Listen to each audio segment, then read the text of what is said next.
31 yanvar və 1 fevral tarixlərində təşkil olunan xizək yarışı üzrə Heydər Əliyev kuboku maraqlı məqamlarla yadda qaldı. Şaxdağ Turizm Mərkəzinin təşkilatçılığı və Qış İdman Növləri Federasiyasının dəstəyi ilə təşkil olunan bu tədbirdə uşaqlar və böyüklər birincilik uğrunda mübarizə apardı. Bu yarışın təşkil olmasında əsas məqsəd ölkədə xizək idman növünü təşviq, inkişaf etdirmək və buna maraq yaratmaqdır. Həmçinin gələcəkdə beynəlxalq yarışlarda təcrübəni daha da genişləndirməkdir. Turnirin sonuncu günündə müxtəlif yaş kateqoriyasında olan 81 həvəskar xizəkçi gigant slalom növündə bacarığını nümayiş etdirib.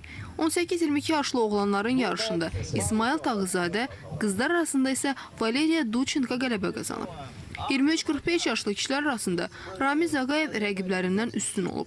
Qadınların mübarizəsində isə Anna Vəliyeva fəxri kürsünün ən yüksək pilləsinə qalxıb. Azər Quliyev və Sanna Skalabri 46-56 yaş qrupunda birinci yer tutub.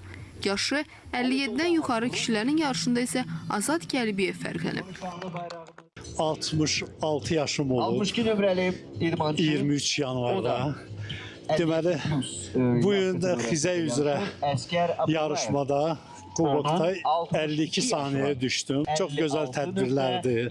Adamlar cəmləyir, adamlar yığılır. Xizək yarışları tamam fiziki qanunlar burada tam dəyişdiyi üçün tamam ayrı bacarıqlar tələb eləyir. Müəyyən vaxt tələb eləyir ki, öyrəşəsən, müəyyən bacarıqlar əldə eləyəsən. Gənclərə tövsiyə eləyirəm. Və fikrim budur ki, yəni Azərbaycanda bu idman növünün daha da inkişaf elətdirilməsi, ya genişləndirilməsi çox təqdirə layiq olardı.